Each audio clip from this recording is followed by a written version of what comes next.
एक गांव में द्रोण नाम का ब्राह्मण रहता था। भिक्षा मांग कर उसकी जीविका चलती थी।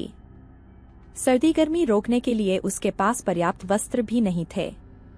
एक बार किसी यजमान ने ब्राह्मण पर दया करके उसे बैलों की जोड़ी दे दी। ब्राह्मण ने उनका भरण पोषण बड़े यत्न से किया।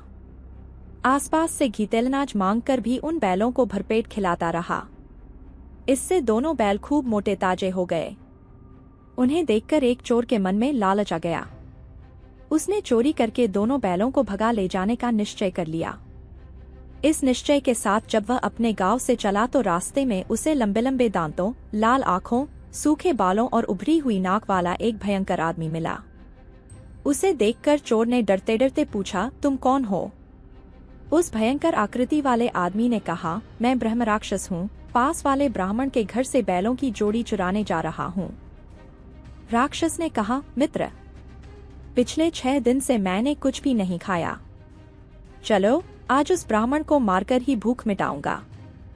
हम दोनों एक ही मार्ग के यात्री हैं। चलो, साथ साथ चलें। शाम को दोनों छिपकर ब्राह्मण के घर में घुस गए।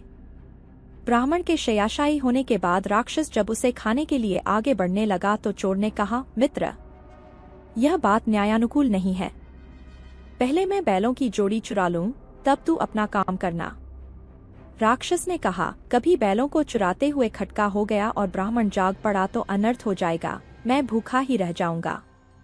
इसलिए पहले मुझे ब्राह्मण को खा लेने दे, बाद में तुम चोरी कर लेना। चोर ने उत्तर दिया, ब्राह्मण की हत्या करते हुए यदि ब्राह्मण बच गया और जागकर उसने रखवाली शुरू कर दी तो मैं चोरी नहीं कर सकूंगा। इसलिए पहले मुझे अपना काम कर लेने दे। दोनों में इस तरह की कहासुनी हो ही रही थी कि शोर सुनकर ब्राह्मण जाग उठा। उसे जागा हुआ देख चोर ने ब्राह्मण से कहा, ब्राह्मण, यह राक्षस तेरी जान लेने लगा था, मैंने इसके हाथ से तेरी रक्षा कर दी। राक्षस बोला, ब्राह्मण, यह चोर तेरे बैलों को चुराने आया था, मैंने तुझे बचा लिया। इस बातचीत में ब्राह्मण सावधान हो गया।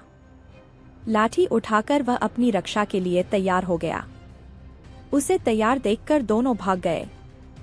सीख, शत्रु का शत्रु मित्र।